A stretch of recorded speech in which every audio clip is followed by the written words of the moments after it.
Kaixo, gaurkoan famili lokarriak. Eta famili lokarrietan, ze animali zarete zuek? Errinozerontea, medusa, kanguroa... Bueno, hortxe uzten dugu. Nerabeen garrasia, osasun mentala zaintzeko podcasta. Maitane Ormazabal eta Telmo Lazkano.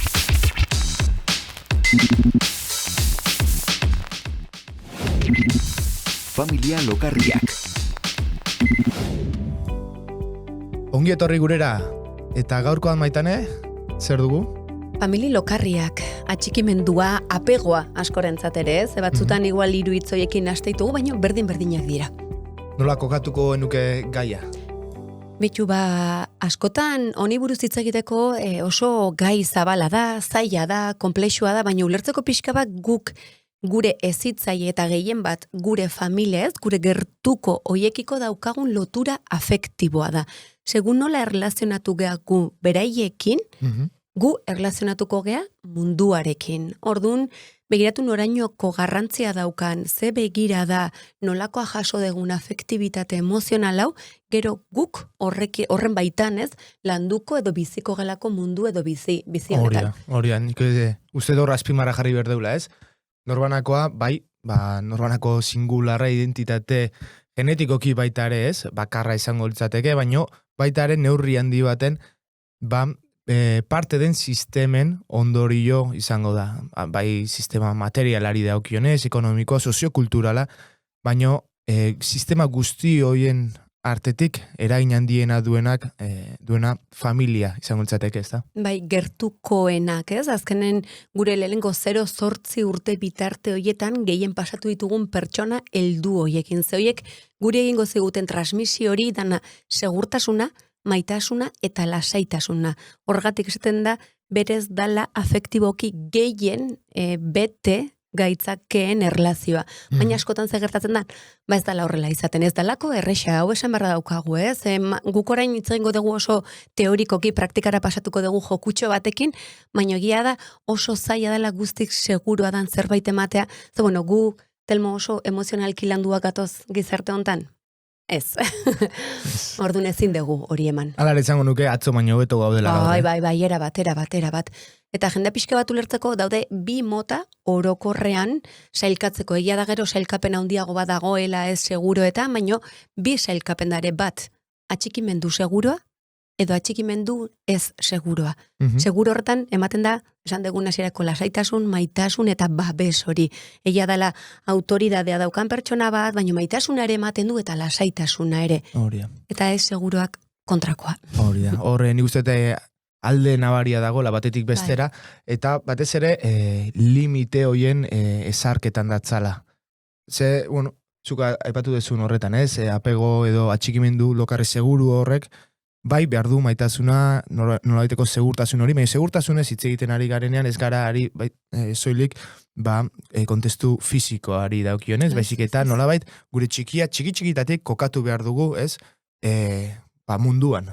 Eta munduan kokatze horretan jakin behar du noraino joan daiteken, noraino den seguroa edo erosoa joatea, eta nun dauden arriskuak. Eta limita jartze horretan, ez Maitane, garrantzitsua da baita ere, nolabaiteko figura autoritate eraikitzaile bat, edo gaur egun asertibitate hitzarekin ere aipatzen dena txiki-txikitatik ezartzea, ez? Baiz, autoridade hitzen duten dugunen autoritarismoarekin nasten dugu, ez autoritarismoa gauza da, baina autoritatea da, ze askotan limiteak eta maitasuna zerbait antagonikoa bezala bizitegu, eta ez?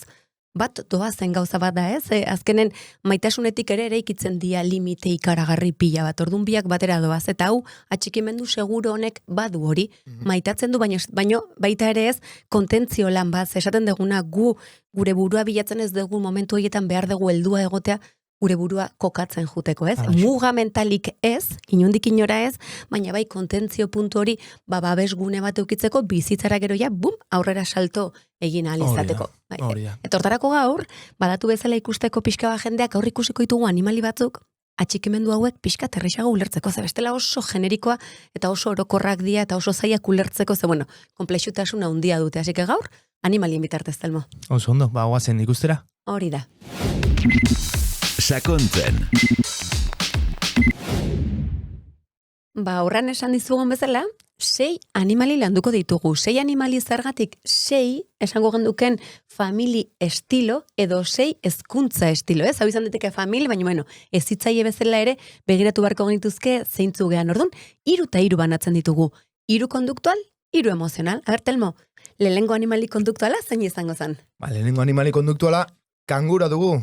Bai, jakina duzuen bezala, kanguruak beti bere poltsatxo horretan babesten du bere txikia, eta guk antzeko zerbait egiteko joera izaten dugu gure txikiarekin baita ere, emozionalki babesten saiatzen gara, albezain beste, eta egoera desatxegin, emozio desatxegin, desorroso hoien gandik babeste horretan saiatzen gara, ez? Sartzen dugu nolabait, burbuia emozional baten, nun zertxarri gertatzen ez den, eta kontu handiarekin ibili behar dugu horretan, izan ere, ezer txarrik ez bizitzea izan daiteke biziko duen gauza txarrena, ez? Erabat. Gaur egun esango genduken hau dela animalirik zabalduena guraso eta ezitzaien artean. Eta gehienetan kanguruak egiten duna da, erantzunkizun oro, seme-alaben erantzun beraientzako hartu. Orduan horretik ez dugu nahi gure semek ezer txarrik egitea. Eta kontu handiarekin, ibili barreko hauzia edo gaia dugu hau, ze nola garatzen dugu gure autoestimu eta, osasun mental sendo bat, patogeno horrekin kontaktua izanik, ez? Gertaera desatxegin horiekin kontaktua izanez, eta ikasiz nola erantzun, egoera guzti hoien aurrean, ez? Eta honela erantzuten gutxi. Hori da, ikasketa guzti horiek ekin nahi baldin baditugu, gerora, egoera horien aurrean aurkituko da, ez du jakingo nola erantzun. Hori da. Bigarrena, Telmo? Zein da? Bigarrena, errinozerontea dugu, bai. Nahiko bizuala izan daiteke, kasu honetan baita ere, honekin izaten ari garena da, askotan nahiko intrantsigenteak edo oso zurrunak izaten garela, eta arrazoiaren poderioz nolabait burutu nahi ditugu gure eziketa guztik, ez? Eta emozioari, berezko toki hori kentzen diogu. Bai, eta hori izaten da arriskutsua. Azkenean esaten duguna gauza bat da, aurretikan esan dugun bezala limitea jartzea, baino maitasunetik eta emozioen bitartez, ez? Errinozeronteak badauka bere zailtasuna kontaktu hori egiteko, eta orduan kontaktu handia ez balima daukagu askotan gure seme-alabekin edo gure txikiekin, zaila izango da gero beraie kontaktu egitea beste batzuekin. Orduan askotan oso gogor jartzen gea pentsatzen, zerbait gehiago iritsiko zaiela, baina hau ez da normalintzaten, ez da iristen. Orduan, hemen askotan ez da iristen informazioan. Ez eta gurasoek edo zitzaiak asko maitatu aurrori, ez zaio iritsiko gogortasun hortatikan. Oso ondo maitane, eta azkenengo animalia izurdea, jaun Andreok. Zer esan nahi dugu honekin? Izurdea gida lan horietan, ez? Ibiltzen dela, baina beti albo baten atzetik babesten duela, ez? Ez du gehiagizko babes bat ematen, ez da ere oso zurrunki jotzen, baizik eta hor dago behar duen erako, ez? Erabat, uzten die beraie txikiei batzuetan ez, aurretik juten, eta konfiatzen dute, ziurtasuna dute, beste batzutan alboan juten dira, ez? Laguntzen, edo esaten dugun askotan ez, akompainamendu hori egiten, eta beste batzutan atzetik bakarri begiratzen. Eta hori da askotan kosatzen zaiguna guri ez, ez hitzaile bezala zen nahi diegu dena eman da eman. Eta ez izurdeak autonomia hori ematen die, baino babesean beti ondoan. Hori da, hauek die 3 konduktualak. Orain hasiko pixka bat 3 emozionalak esplikatzen. Lehenengoa, hemen daukazue, ostruka. Begira, nik petxatet ez, askotan ostruka baten irude ikusten dugun momentuan, zer irudikatzen dugu? Animali bat burua, ez? Lurrazpian. Azalpengia hori gabe, ulertuko dutela asko. Bai, eta hau da, askotan ez, helduok egiten duguna arazo baten aurrean, gure seme-alaben aurrean, ies. Ez? Hau askotan esaten dugu jo, ez? Ea lurrak tragatzen hauen. Edo ez ikusiaren egin. Erabat, ordun, ostrukaren jarrera hori izaten da. Ez du nahi, seme alaben edo ezitzen aidan aurredo gazte horren erantzunkizunik hartu. Orduan, ies egingo du. Eta bigarrena maitane? Eta bigarrena, hau izango gendukin kontrakoa dala. Hau, hemen, egia da guitza egiten nahi gehala, erakutsi egin barritugula emozioak, hemen honek nasketa ekartzen du batzutan, horregatik da. Erakutsi egin bar dela, baina kontuz gehiegi erakustearekin. Gardenegi izatea, ez? Egia da, ze bestela zer egiten dugu. Hemen medusak egiten duna da, berak denbora oro sentitzen duen aserre, amorru, frustrazio, beldurroiek, une oro bere txiki edo gaztei erakutsi. Eta transmititu. Ikaragarri. Eta orduan ardura zein ekartzen du. Txikiek hartzen dute. Mhm. Ze gurasoak, hemen ez, berak ezin balima du, berak erregulatu, saiatuko dia bere seme alabak erregulatzen orduan kontuz erakutsi bai, baina guztiz ez, ze askotan gurea dena guk, ez, lantzen ikasi barra daukagu, eta ez gure txikiei guztiz transmititu. Hoi ez hitz egin, noski baiet, landu ere, baina pasa ez. Orduan, adi, Gure motxila guretzako. hori da, eta behaiek berea. Eta hemen, bueno, begira, irudionek nik uste dena esaten dula, zuek San Bernardo bat ikusten dezuten momentuan, zer sentitzen dezue? Ni behintzat, ziurtasuna, ez? Zebitu ze seguria da daukan, gure ondoan dago, baino lasaitasuna du. Ez du erreakzionatzen txikiak edo gazteak egiten dunaren arabera, baizik berak mantentzen da, autoridadea lehen esan duguna, Telmo, hau da, asko ez? Bai. Eta hor Ze berak- ezberdintasuna baita ere, erabat. reakzionatu edo erantzun, ez? Erabat. Reakzionatu da impultsiboki jotzen dugune.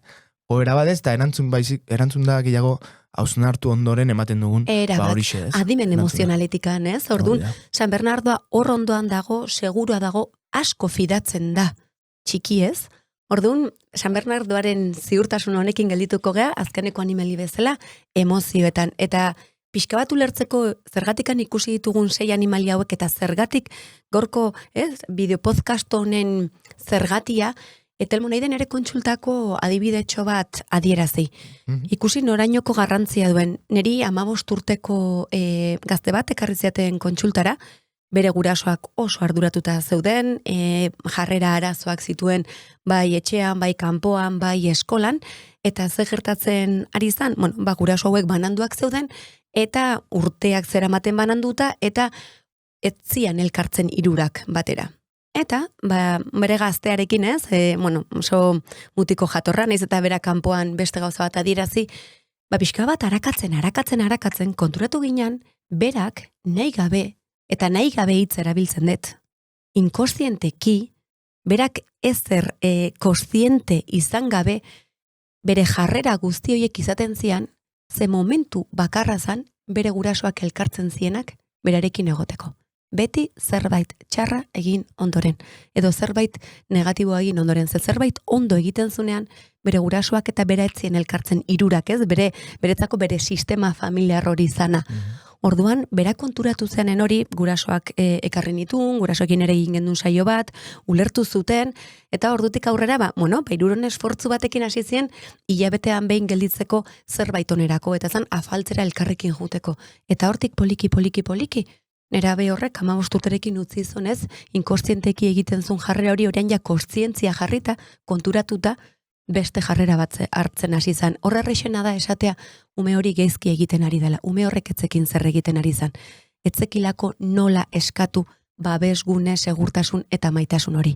Eta begiratu hori, norainoko ez, garrantzia daukan nerabe batean edo dozein pertsonarengan. Noski, konturatu gabe edo batzutan eta baita ere, gauza negatiboei harreta gehiago eskaintzen diogu, eta gure txikiek hori oso ondo dakite, eta batzutan hortik jotzen dute, ez duten harreta horren bila, babes horren bila alde batetik, eta bestetik zein garrantzitsua den inkostientea kontziente bihurtzea. Bai, ze hori gabe bestela beti errua, betikoari, eta konturatu hemen, beti esaten duguna, hemen ezagutza dala, eta bereik ere ezagutza behar dute guzti honei buruz. Beraz, hau aintzat hartuta, jo dezagun azkenengo atalera, jo dezagun vitamina dosi horiek ikustera. Vitamina dosiak. Bueno, bagoaz gure vitamina dosiarekin, eta gaurko lehenengo vitamina dosia ikusi dugu ze garrantzitsua dan atxikimendu seguro batez, ematearen garrantzia, limiteak, maitasuna, seguritate hori ez, eta babes hori izatea. Bai, funtsezkoa arlo guzti horiek ez, eta aipatu duzun bezala limiten kontu guzti hau hor azpimarra jarri beharko genuke, ze nik uste lehen aipatu dugun autoritate figura eraikitzaile hori, edo gaur egun asertibitatearekin ere definitzen dugun hori, nolabait galtzen ari dela esango genuke, bai familia esparruan baita ere hezkuntzan, irakasleen partetik, eta beharrezkoa dugu.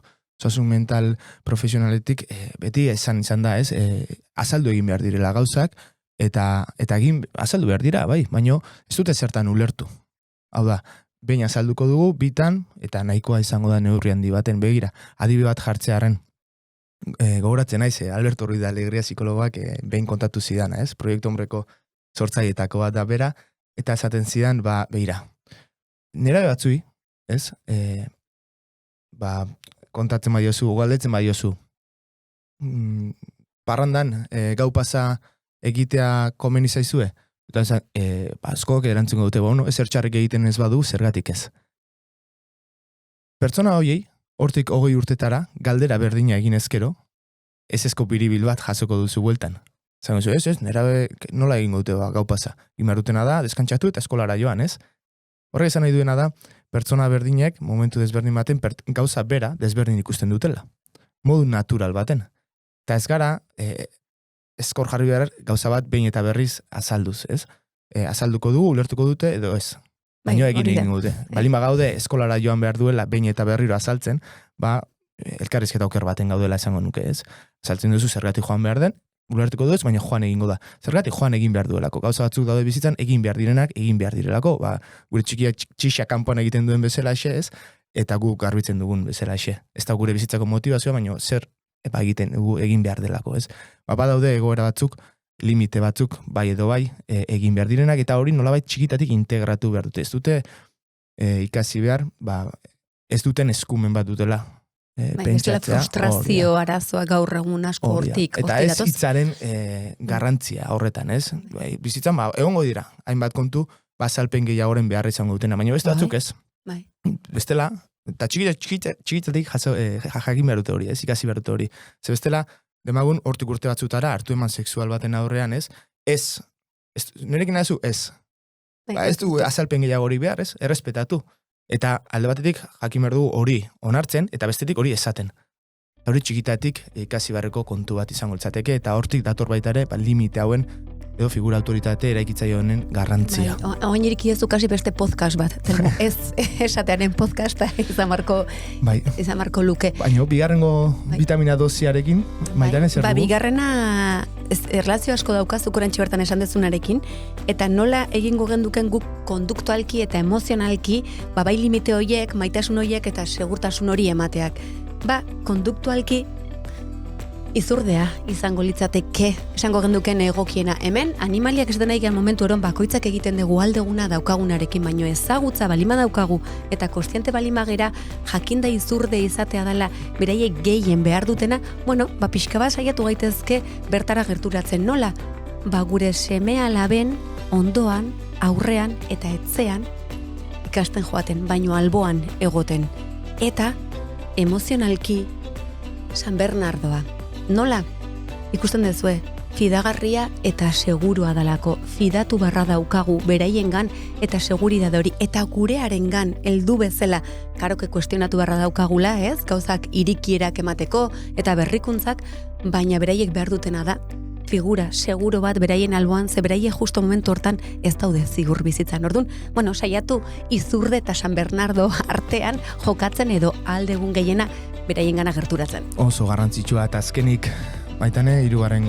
dosia, vitamina dosia eta honekin amaitzeko, zein garrantzitsua den alde batetik, inkonstientea, kontziente bihurtzea eta gure motxilak gureak izatea eta guk gustutzea eta ez gure txikiek, ez? Ze hor gertatzen den gauzetako bada hitza epigenetika da, eta guk askotan uste dugu genetikoki gure semalabei pasatzen dizkigula begi urdinak edo bergi beltzak. Eta ez da hori bakarrik, ezke gure gen psikikoak eta psikologikoak ere traspasatzen diegu, eta hori da epigenetika. Orduan guk gure motxilak zaintzen, lantzen eta kontziente egiten bagoaz, beraien gana ez dire iritsiko. Orduan adi, ze ez dugu bakarri genetikoki, ez? Heredatzen gauza guztiak, baizik eta epigenetikatik ere. Oso aintzat hartzeko kontua da hoixe, sakonduko dugu besten baten, baino kontuan izan. Asko erraztuko diogu eta gure txikiei bidea, ez? Guk uste dugura, baina asko zere gehiago. Beraz, honekin, amaitzen dugu gaurko saioa, eta askotan esaten dugun bezalaxe, altxa burua eta altxa osasuna. Hori da, hurrengo bat arte.